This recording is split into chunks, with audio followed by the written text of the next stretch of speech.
Salah satu hal positif dari bencana wabah ini adalah disinilah kita bisa melihat kualitas para calon pengganti Jokowi di 2024 nanti. Gelombang wabah ini memang menekan banyak pimpinan daerah. Mereka harus menguras waktu, tenaga, dan pikiran mereka 2 kali lipat lebih besar dari biasanya. Pandemi ini bukan saja urusan kesehatan, tetapi juga bagaimana mengatasi dampak ekonomi yang akan berpengaruh banyak pada para pengusaha besar dan kecil. Juga mereka yang bergelut di sektor informal seperti pedagang kaki lima sampai pengemudi online. Krisis pandemi kali ini memang tidak memilih lawan.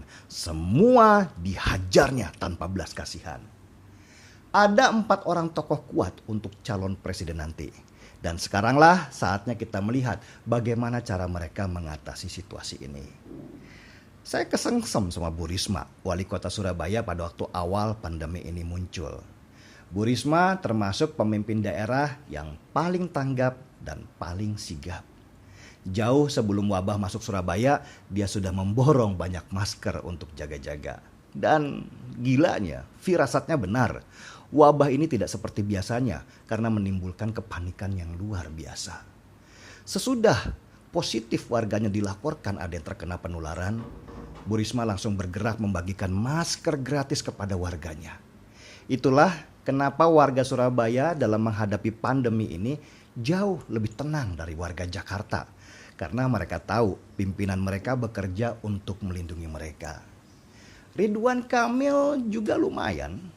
Dia langsung memerintahkan jajarannya untuk bergerak memantau situasi dan tanpa segan menutup banyak tempat termasuk masjid supaya penularannya tidak meluas. Meskipun awalnya dia mendapat penentangan dari beberapa warganya yang kemudian secara paksa membuka masjid. Tetapi akhirnya masalah itu bisa diselesaikan. Kemampuan Ridwan Kamil yang bisa berkoordinasi dengan pusat juga layak diberikan secangkir kopi.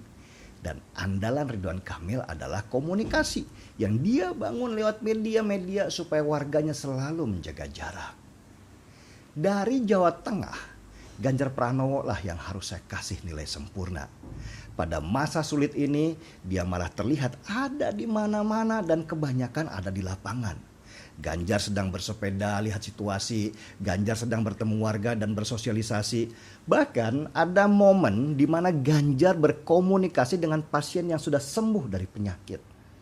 Apa yang dilakukan Ganjar ini menenangkan banyak orang. Dan pada situasi seperti ini, itulah yang dibutuhkan oleh seorang pimpinan. Dia membawa aura positif supaya orang tidak panik. Ganjar Pranowo berhasil memanfaatkan media sosial bukan hanya untuk mengangkat namanya, tetapi juga menunjukkan sebuah contoh di mana seharusnya kepala daerah berada ketika ada masalah, yaitu di dekat warganya. Dan satu lagi yang harus saya beri nilai tambah untuk Ganjar Pranowo, dia bukan saja memikirkan warga yang tinggal di wilayahnya, tetapi juga warganya yang sedang merantau. Ganjar gelisah ketika mendapat laporan bahwa warganya di Jabar dan di Jakarta tidak mendapat bantuan karena dianggap bukan warga setempat, padahal mereka sedang mencari makan di sana. Ganjar lalu menelepon Ridwan Kamil dan Anies Baswedan supaya warga di daerah mereka juga mendapatkan perhatian dan bantuan. Ganjar menunjukkan perhatian yang luas. Ia tidak hanya berpikir tentang kesehatan, tetapi bagaimana cara warganya di mana saja tetap dapat makan. Apa yang dilakukan Ganjar Pranowo ini seharusnya dicontoh oleh Anies Baswedan. Anies ini memang terlihat lemah dalam menangani masalah.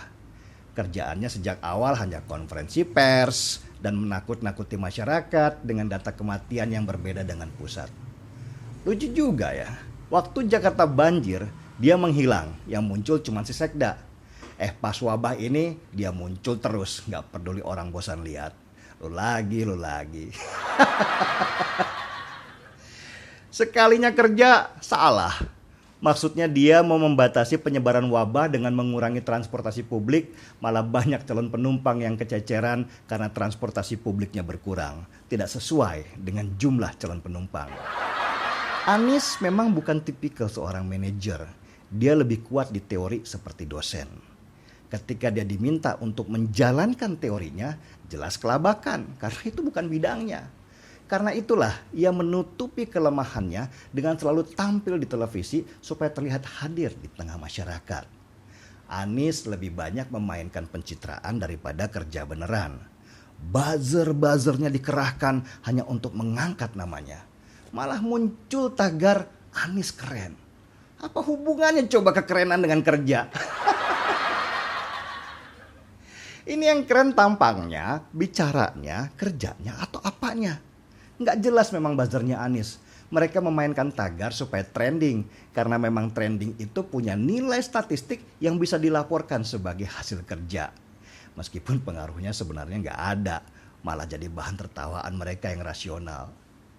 Entah kenapa Anies tidak mau turun ke lapangan. Seperti dulu waktu kampanye yang dia meluk-meluk warga. Minimal tampaklah dia harusnya sedang berdialog langsung dengan warga, bukan malah sembunyi di istana nyamannya. Saya sempat senang ketika akhirnya Anies turun dari singgasana emasnya dan keluar ke jalan. Saya tuh sempat terharu. Wah, Anies mulai kerja nih. Bahkan saya sempat ingin menulis pembelaan untuk Anies dari orang-orang yang selalu menyerangnya. Tuh, Anies kerja tuh. Kalian jangan suka nyinyirin dia aja dong. Masa dari sekian yang buruk nggak ada sisi baiknya? Saya pun siap-siap mulai menyusun kata. Tapi nggak jadi ketika akhirnya saya tahu Anies bukan turun temuin warga, malah ke Ragunan. Lihat-lihat binatang. Entah saya mau nangis atau ketawa lihat apa yang dilakukan Anies. Bahkan saya nggak paham jika itu bahasa simbol. Apa sih yang ingin dia sampaikan? Mungkin dia ingin kasih pesan begini. Woi warga, lihat nih. Binatang aja rileks, masa kalian enggak? Akhirnya saya nyerah. Mungkin orang-orang ada benarnya kalau Anies itu selalu aneh. Langkahnya sulit ditebak, nggak jelas apa maksudnya. Cuman dia dan Tuhan yang tahu apa artinya. Daripada kepala gua botak mikirin maksudnya Anies, mending gua seruput kopi aja. Anies, nggak ada lu, emang nggak rame.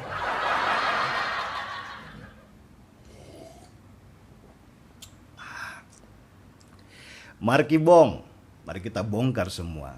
Saya Denny Siregar, kita di acara Timeline.